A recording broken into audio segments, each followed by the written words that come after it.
everybody for making such a great effort this morning. It is a brilliant start to a brilliant week.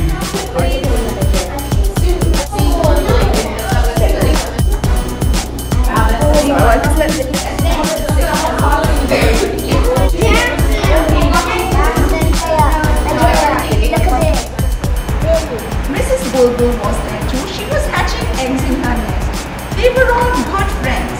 That afternoon, something special happened, and the backyard was never the same again. But Mrs. Bulbul was worried. Tweet, tweet. Why was she worried?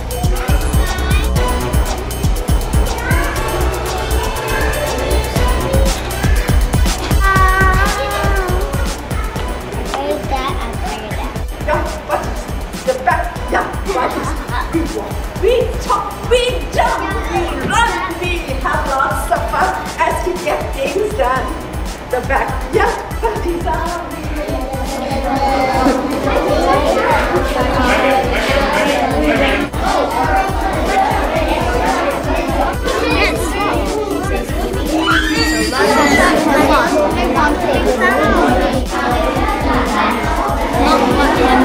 Mr. Grilling, look at Mr. Grilling. The head of my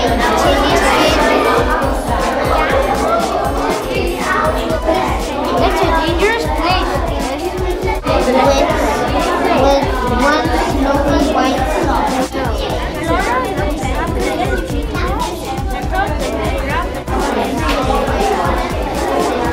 a silver spot has been found at short-tailed feather, soft neck. Hey, little pig, let me come in. Not by the hair on my chinny chin chin. And I'll huff, and I'll blow your house in. You may have met Ted before. He was a smelly teddy. He wasn't smelly from lack of care, but from being loved passionately his whole life.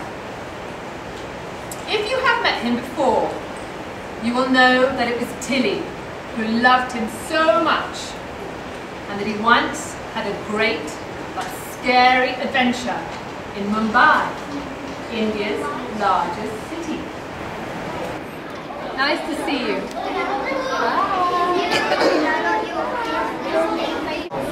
But it took ages to come off because it was Byron. And my daughter won't let me wash him. That's why he's so smelly. He really is smelly.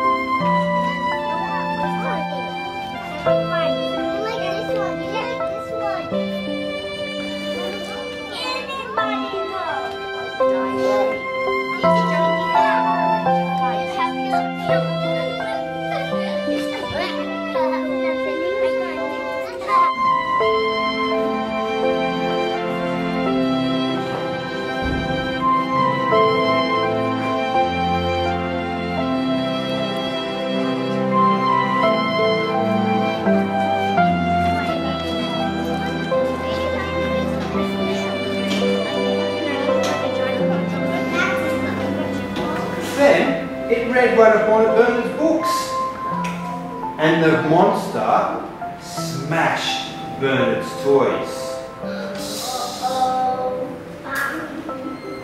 Go to bed, I've taken up your milk, called Bernard's mother. The monster went upstairs.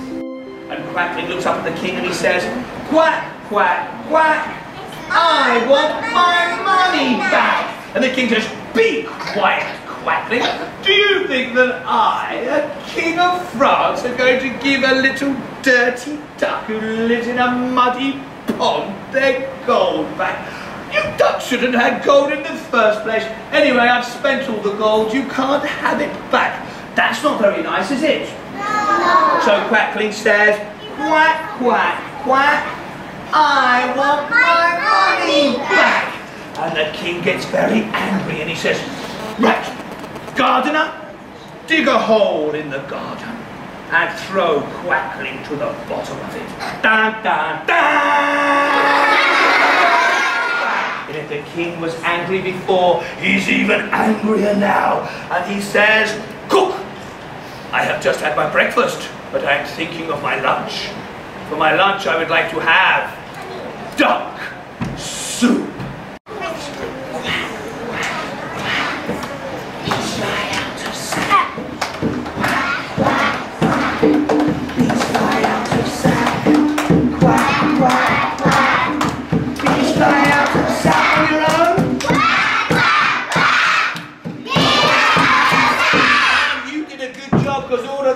They all came out in a great big swarm, and one of the bees stings the king here. Ow! And his crown falls to the ground, and one of the bees stings him here. Ow! And then lots of bees sting him, you know where. And he runs over the hill and far away. And when the king's gone, all of the people of France, they all stand up and cheer. Bravo! Come on! Bravo!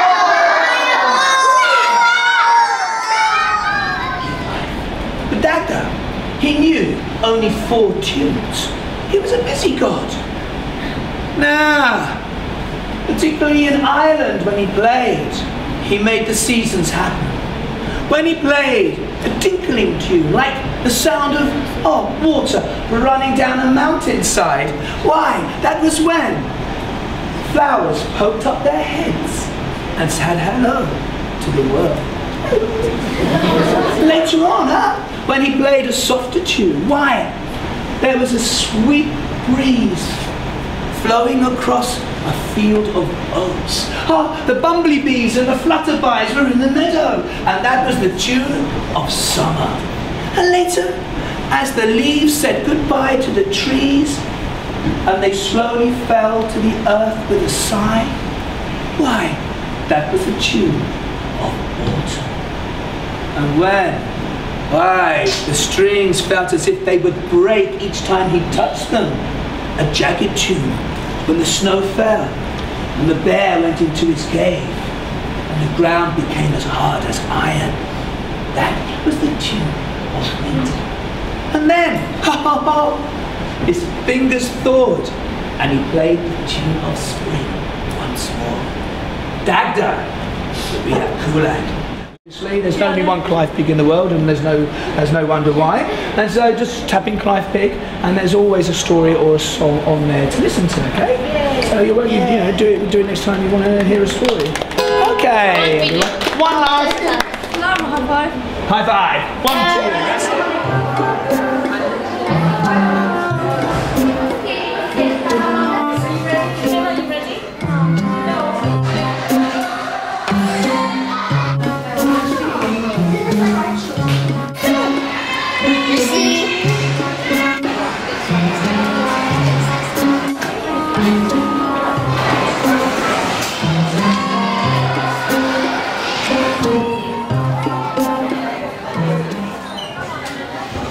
Once upon a time there was a little boy called Tommy. Tommy, and he walked through the woods and he went to a river and he cupped his hands together. Can you cup your hands together, children, all of you? And he scoops up the water and brings it to his lips, but it's gone. Oh. And so he cups his hands together. I don't like it with you. I don't want you to drink my water either. Do you understand? Why? Go away. But Tommy won't go away, he says. Oh, you're scaring all the children in this story. It's horrible with those voices and the nasty elf telling the mother to go away from the child. And the child wants to be picked up now. And Tommy says, you shouldn't have done that. I don't care if little children cry. I don't care at all. I don't want people in my woods to go away. I'm so unhappy, she sighed.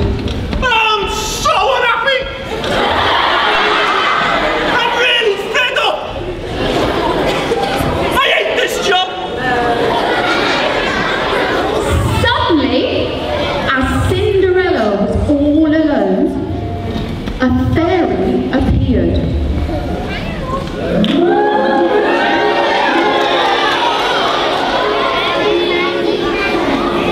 Don't be alarmed, Cinderella, said the fairy. Don't be alarmed. I'm here. Of her